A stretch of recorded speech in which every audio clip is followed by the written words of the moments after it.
This is me. This is me. This is me. 这是我。 This is me. This is me. And this is us. And welcome back to another episode of This Is Us, where I give people in the blind community the opportunity to come and tell us a little bit more about them. I am your host, Dominic, aka Blind Justice, and today I have a good friend of mine who I met on TikTok, Tyus. How are you doing, Tyus? Hey, what's up, Dom? How you doing? I'm doing good, Blind Justice. I'm doing good. Okay, good to Thank hear. you for this Good. opportunity. Oh, well, no problem. You know, look, I always love to have interesting people on, so I'm glad you was able to make it. Yeah, it's time. So going ahead and knocking out all the formalities, go ahead and give us your name, your age, and where you're from. All right, guys, what's up? I am Tyus, the Blind Traveler. You can find me on TikTok, floating around, looking crazy. I am going to be 53. Okay. Oh, man, in 2 months, on July 22nd, you can send me all gifts and presents and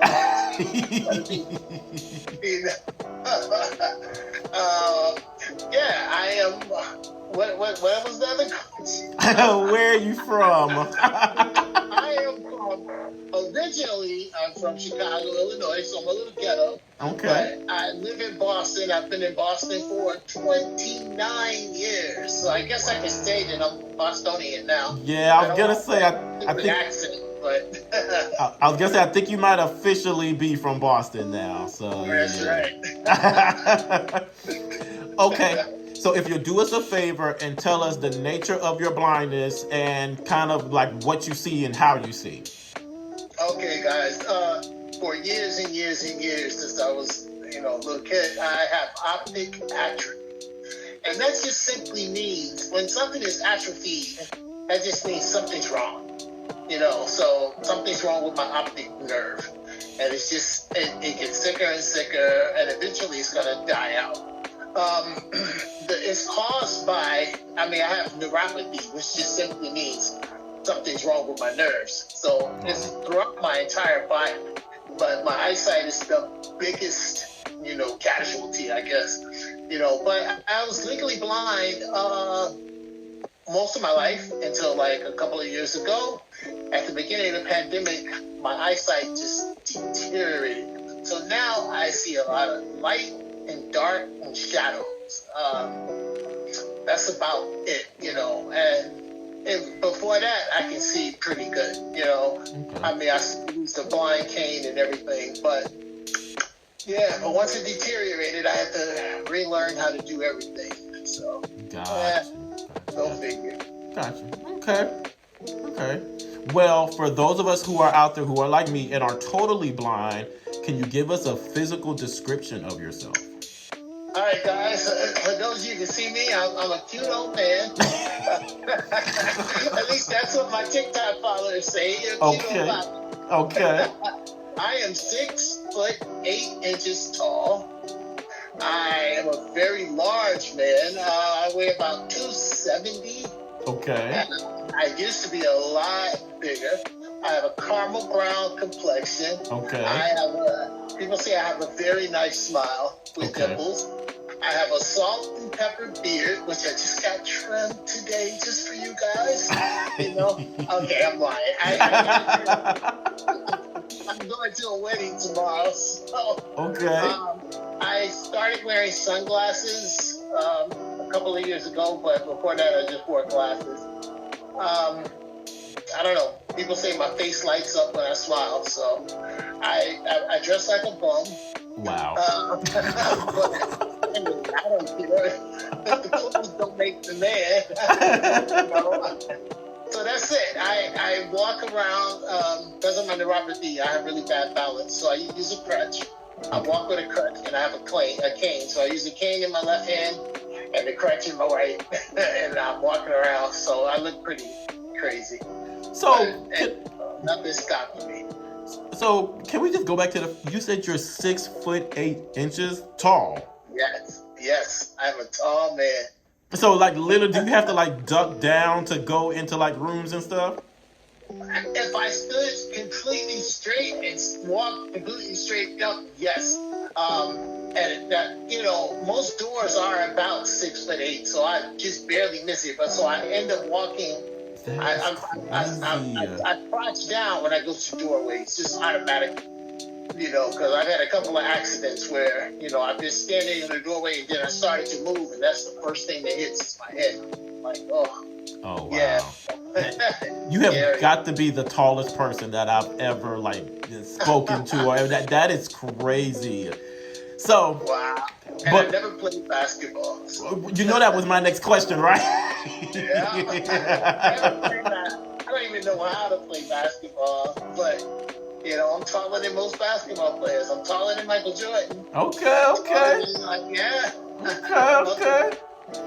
So, people actually say that I look like, Shaq looks like me because I'm older than Shaq. Oh. When Shaq first came out, they were like, you look like Shaq. You look like Shaq. And I'm like, oh, God, we have the same, and the same facial features. But then some people say, oh, you look like LL Cool J. You look like LL Cool J. I'm like, oh, God. Wow. Okay. Well, if you're ready, Tyus, let's go ahead and get down to the nooks and crannies of this interview. You ready, sir? Let's go. All right. So, everybody, I met Tyus first on TikTok.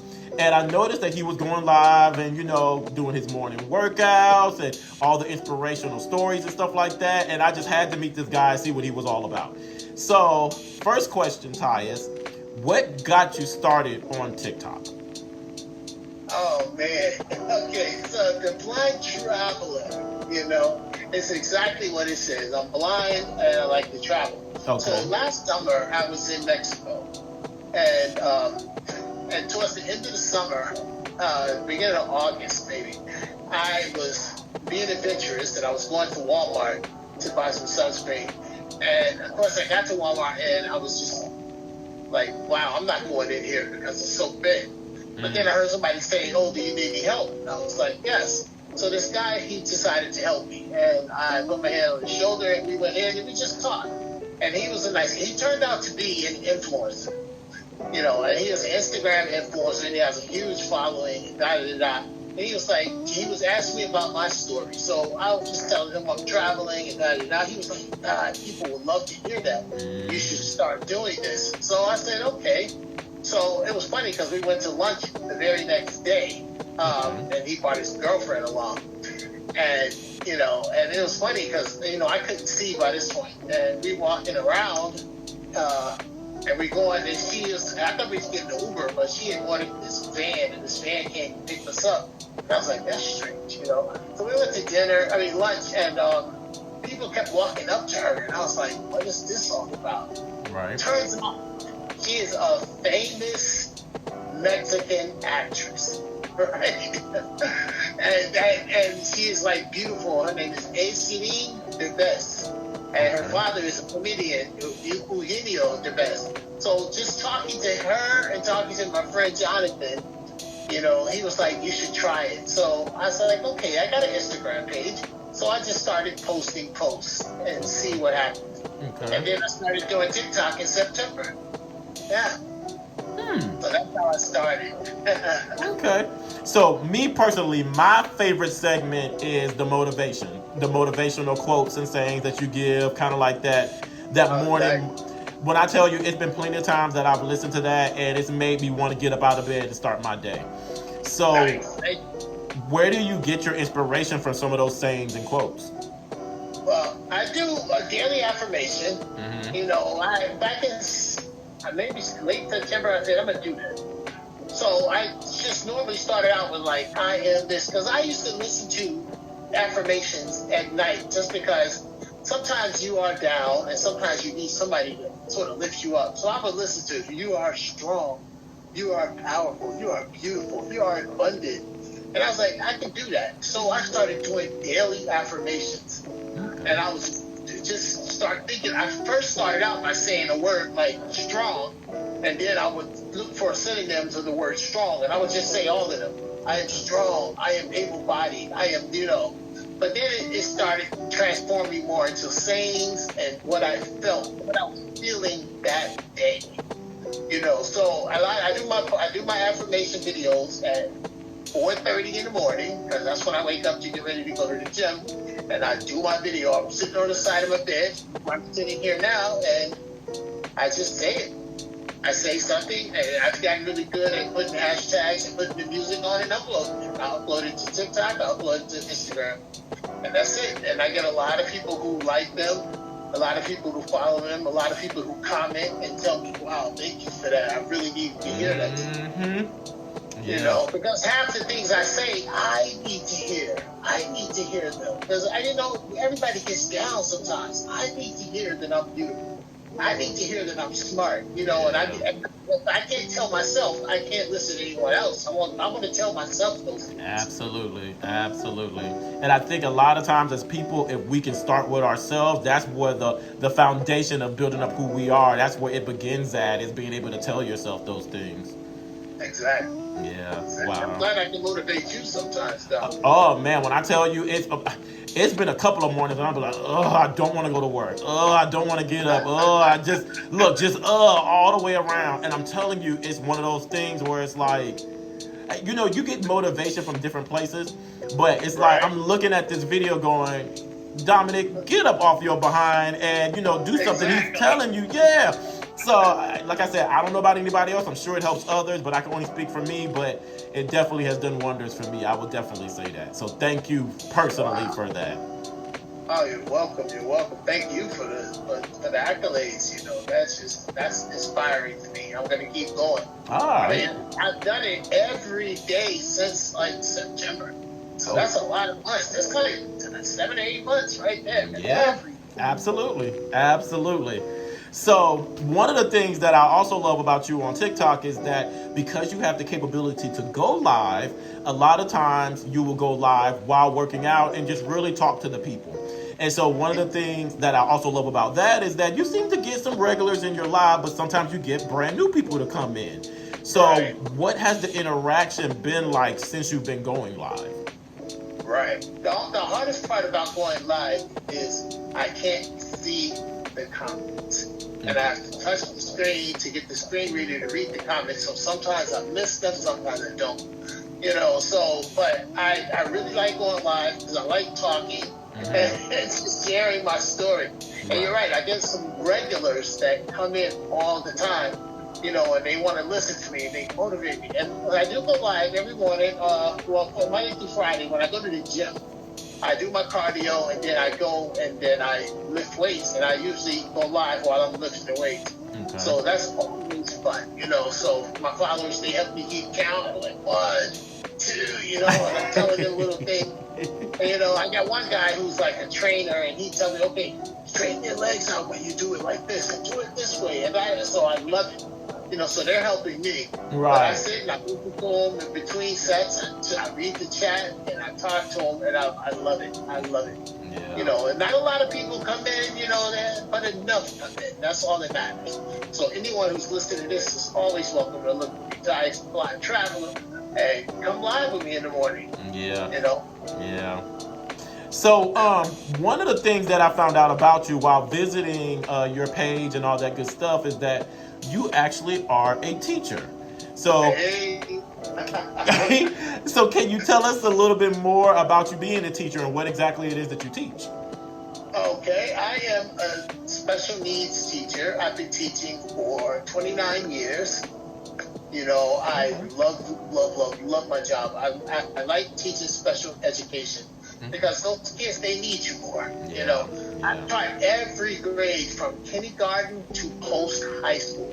Right now, I'm working at a school that's an alternative high school.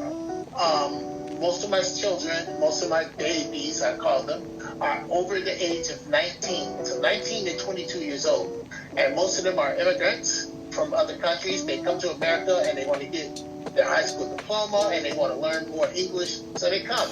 Okay. And they're special because most of them have to support themselves and their family. So they work 8 hours a day and then go to school for 7.5 hours. It's crazy. Right. And I'm so impressed. You know, this year I have a lot of Spanish speakers, which I love. You know, but yeah, I teach math. Okay. You know, the people always ask me, how do you teach math when you can't see? And I just tell them, well, first, before I used to be able to see, so I can teach. But you don't need to be able to teach math. The students know, this year especially, they know they have to read the problem to me, and then we talk about it, Right. And I can explain what they need to know, and I bring it out of them. I am a special education teacher, so I have a lot of tricks and strategies to help a kid, be successful. I don't like giving tests. I don't like giving quizzes, because there's many ways to assess if a student is learning what he needs to learn. Right. But I'm a really good teacher. I just had my evaluation, and I did really good. I got 2 proficients and 2 exemplaries, so I do pretty good. Okay. I love teaching, and I think I would teach forever if I could. Oh, wow. I think I'm retiring in 5 years. Okay. So, I can imagine that on some level the students, help you out as well, and on some level pretty helpful too, right? Exactly. Because they know I can't see it. They respect that. So they know at the beginning of the year, I love this part of the story. At the beginning of the year, they would come in and they'd be like, oh, we got a blind teacher. And they would come in and like a lot of the guys, the girls will always go, hi, mister. And then they would, say, this is Mariana. Hi, mister. This is Suzanne. Right. But the guys, they always want to come in and shake my hand. And then they stand there. They want to play the damn guessing game. I'm like, oh my goodness. It's like, y'all too grown to play the guessing game. They want to stand there until I figured out who they were. But they don't know. There's so many different ways. I got the one of my favorites, Antonio. He always wears Invictus cologne. Okay. So he comes in, and his hands are really soft. So he shakes my hand, and as soon as I feel his hand, I'm like, okay, soft hands, this got to be Antonio. And then I go, just sniff, and I smell that Invictus. I'm just like, Antonio! And the other guy, he has a ring on his finger, and he never noticed. Every time he shakes my hand, I just feel the ring. And I'm like, hey, Ivan, what's going on? Right. I just feel like a lot of them just based on their height. One of them has a real skinny hand, so I always know it. They love it. Yeah. So, but they're good. They help me. If I need something read to me, they'll come read it to me. But I have an assistant at work. She's kind of like I used to call when I taught younger grade, a 6th grader. He called her affectionately. He said, "Where's your seeing eye person?" That's what he wow. Your seeing eye person. Oh, wow. That she helps me with like paperwork if I need it. But a lot of times I don't ask her because my computer has JAWS, it reads it. And I can do a lot of stuff myself. But sometimes if I'm feeling lazy, I'll get her to do it. But yeah, everyone in the school helps. Everyone in the school helps. And I can imagine too, especially with the type of students that you're teaching and stuff like that, I can only imagine the feeling that you must get when you kind of see them. I'm assuming it's like a graduation or maybe just proceed on to the next level. Yes. I can only imagine the feeling that you must get to see that. Well, this is funny because we do have a graduation. It's like a high school graduation. And at this school. I've been at this school for 6 years. And the first graduation, I was like, wow. Because the principal, he talks in the welcome speech. But then he tells the graduates, he said, I want you to think about who got you to where you are and da-da-da-da. Then he said, look under your seats. And under your seat, you'll see a flower.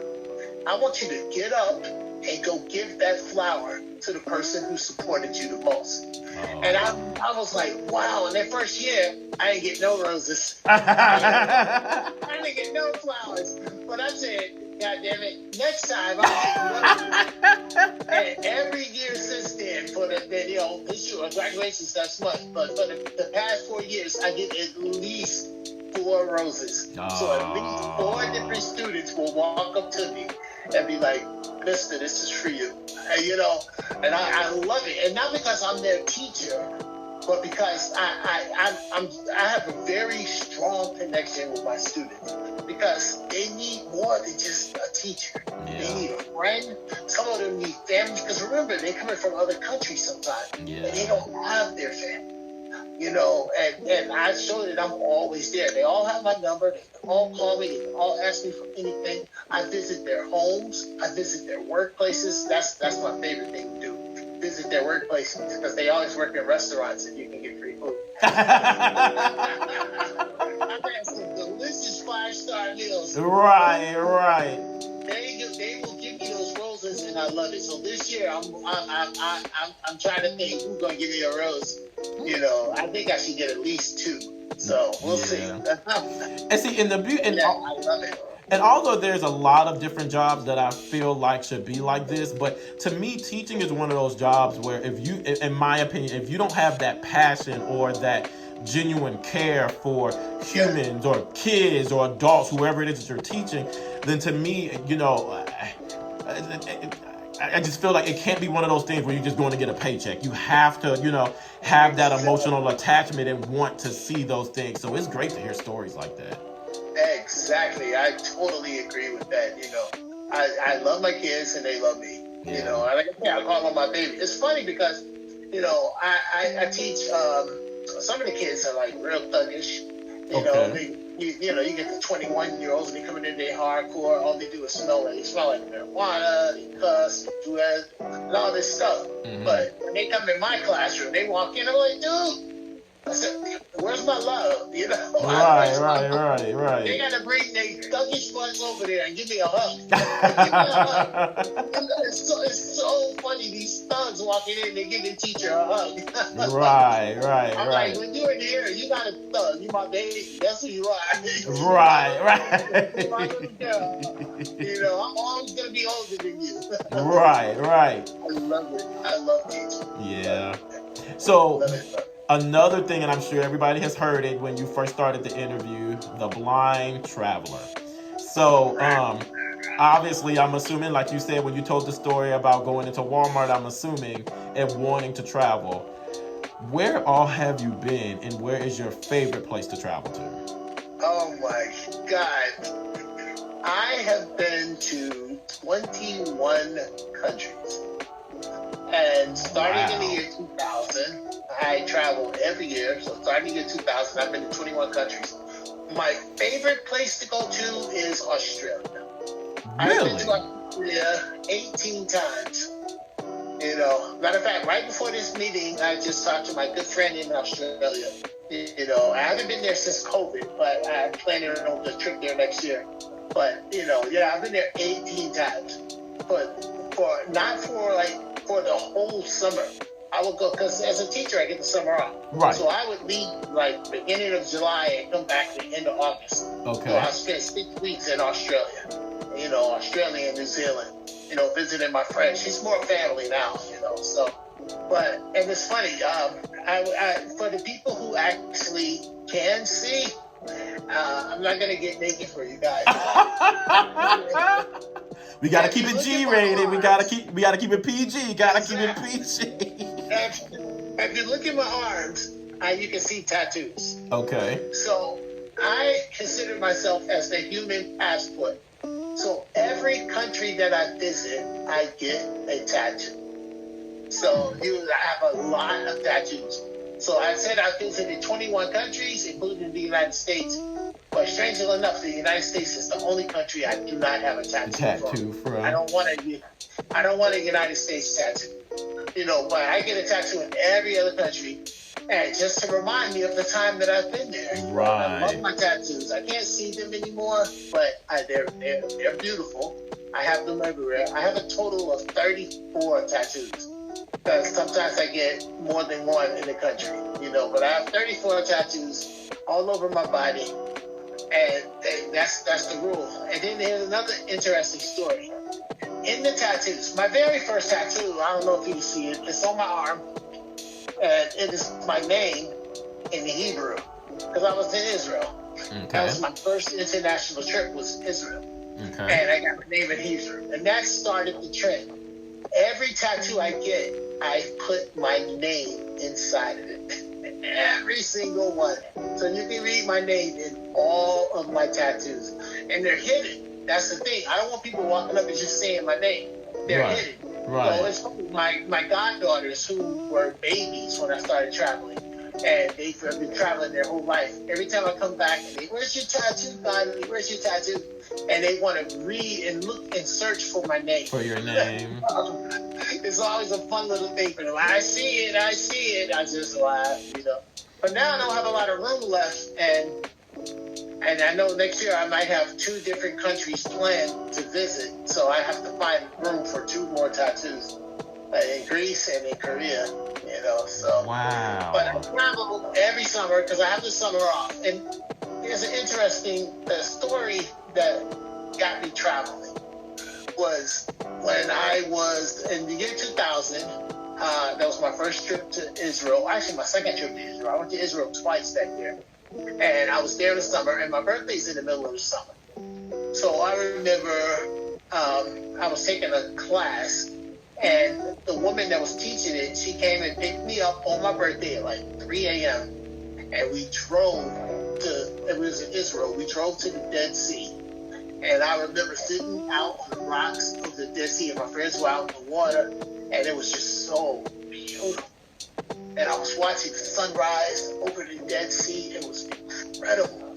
And I was sitting there, and I got really nostalgic and really sad. And I told myself that this was an incredible birthday. I said, if I can help it, I'm never spending my birthday in America again. I said, I'm a teacher. I have summers off. I never have to be in America. And that was it. And so every birthday since then, I spent abroad in another country, except for 2020 because of the pandemic. Right. And 2004, I stayed in America. 2019, I promised my goddaughters when I turned 50, I would stay in America so that they could celebrate my 50th. Their birthday. So 3 years, and all those years, 22 years, 3 years, I stayed in America. But every other time I just get out and I go. And it's always been beautiful. So I know that there's a lot of people that I know personally within the blind community who may have reservations or fears about traveling and actually being blind. So if you could give them any advice, what kind of advice would you give them? You can't let fear control you. When I went in 2020, during the pandemic, I was very scared with COVID. I got scared with COVID. And coincidentally, at the beginning of the COVID transition, that's when my eyesight decided to deteriorate really bad. So I was like terrified. I'm going to go somewhere. I'm going to hurt myself. I can't see. What's the point? I can't enjoy these beauties of the world because I can't see them anymore. I can't. When I went to Italy, I saw the Leaning Tower of Pisa. It was beautiful, but I can't see it now. And it drove me crazy. I used to be I consider myself as a blind photographer. I used to be an amateur photographer and take mad pictures. But I can't do that anymore. But I'm going to teach myself to do it again. Amen. But I told myself in 2021, I was just like, I'm still scared. So in April of 2021, I had a vacation. I said, you know what? I'm traveling. I'm not going to let COVID scare me. I'm not going to let my eyesight scare me. So I went to Mexico for a week by myself when I couldn't see. And it turned out to be fine. It was perfect. People helped me. I got to see and do things. I didn't need my eyesight. Everything else was there. And so that's when I decided I'm not going to let fear stop me. So I went back to Mexico last summer for 7 weeks, And that's going to help me because, Dominic, you know that I applied for a grant to the Holman Prize for Blind Ambition. If you're blind, you should look it up, the Holman Prize for Blind Ambition, and maybe you can apply for it.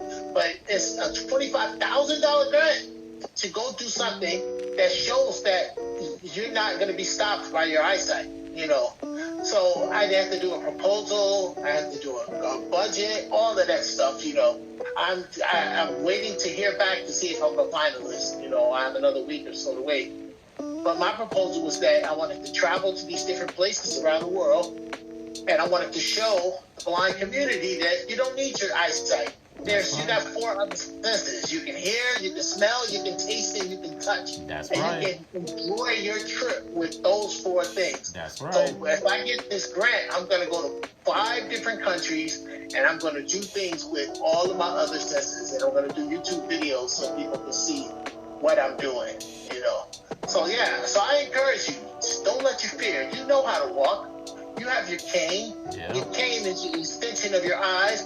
You know, and don't let fear stop you. That's all I got to say. Yeah. I tell my students I used to tell my students way back when I first started teaching, never use your disability as an excuse.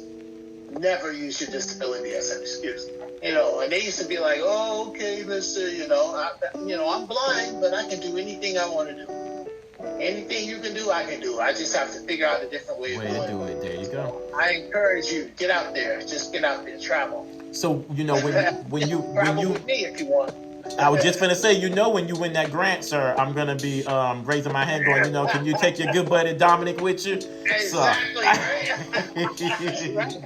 I should have wrote the grant. I could have wrote the grant so that I included other people. Like, I'm going to take this person with me, and we're going to go, because they would have loved that. They would have actually loved it. Right. You know, so far, the only place I'm taking, I have to take a cameraman, because they have to do the YouTube videos. Documenting, yeah. But, you know, hey, whenever I travel, you're always welcome to go hang out. Always.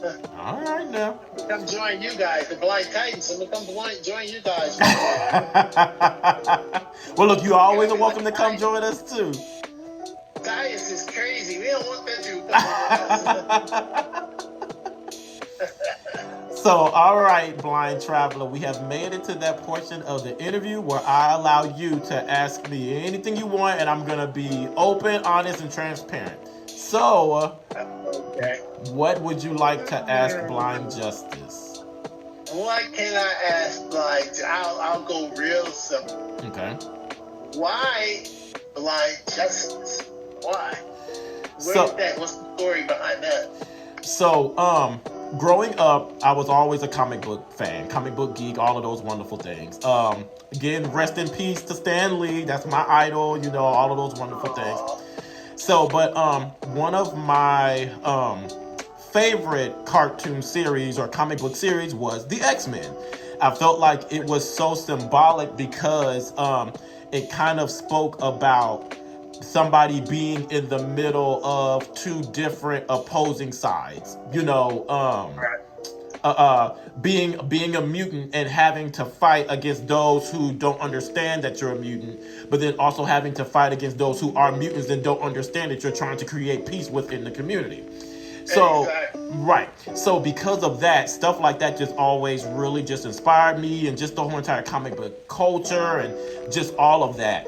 And to me, I always felt like Blind Justice just screamed comic book heroes, vigilante. I just feel like you can see the moniker in midnight, a spotlight in the sky with, you know, the cane symbol in the air, you know. So I just it just always stuck with me. I get a lot that I get a lot that it sounds like I'm a lawyer that's you know, got a lawyer commercial because of the justice part, but yeah, that's me, Blind Justice. But now that you explained it, oh my God, I can picture it. I can picture that comic book. Right. So yeah, I think he would be a super villain, though. Oh wow. Blind Justice, you know. Kind of like he thinks he's doing good. But, you know, it's Blind Justice, you know. That criminal did something, and he goes and just kills him. So he's a criminal too. Kind of like Batman. Batman's kind of like a criminal. Right. He's like a it's almost like they're called anti-heroes. It's almost like you're a hero, but you're not like in the traditional sense of a hero. You know, you still kind of follow your own rules, and you still deal with like the emotions and the traumas and stuff like that. So you're not just, you know, dun, you know, coming to save the day type deal. So right. So like always, when we get ready to close out, Mr. Blind Traveler, if these people on this video want to go follow you, where can they find you at? All right. Well, you can find me on TikTok. I'm the Blind Traveler, just no spaces. THEBLIND TRAVELER. The Blind Traveler. I think you can type Tyus, TYUS, the Blind Traveler. It'll come up. On Instagram, you can type in Tyus, the Blind Traveler. It should come up. But my screen name on Instagram, this was back when I could see enough to be a photographer. It was Exciting Photography, and it was a play on the word. It was the letter X, and then the word sight, SIGHT, with ING, so Exciting Photography, one word. So it's kind of, it's cool because people would see the pictures that I took, and they would just be like, wow, I got a lot of, you're blind. How'd you take that picture? Hey, I'm blind, but I'm not stupid. There you go. Those are the two. I don't have Facebook. I have a Facebook Messenger, but I don't have a Facebook because I definitely don't follow it. And I don't have a Twitter. I just do TikTok and Instagram, and mostly TikTok now. So, Okay. But you can look for me there and follow me. Tell me where you found me at. Be like, hey, send me a message. That's what's up. Thank you. That's what's up. So you guys make sure you definitely go and support your boy. And Tyus, it was great having you on. Thank you for coming and sitting down and having this talk with me. Thank you. Even though it's so hot up in here, I said I'm sweating, but hey, I'll do anything for you guys. I'm telling you. Well, look, we can do it. I'm so glad you had me here. No, look, and since we getting ready to close, you can go get yourself a bottle of water. That's right. That's right. Well, all right, you guys. Thank you for watching and tuning in, and we'll talk to you later, you guys.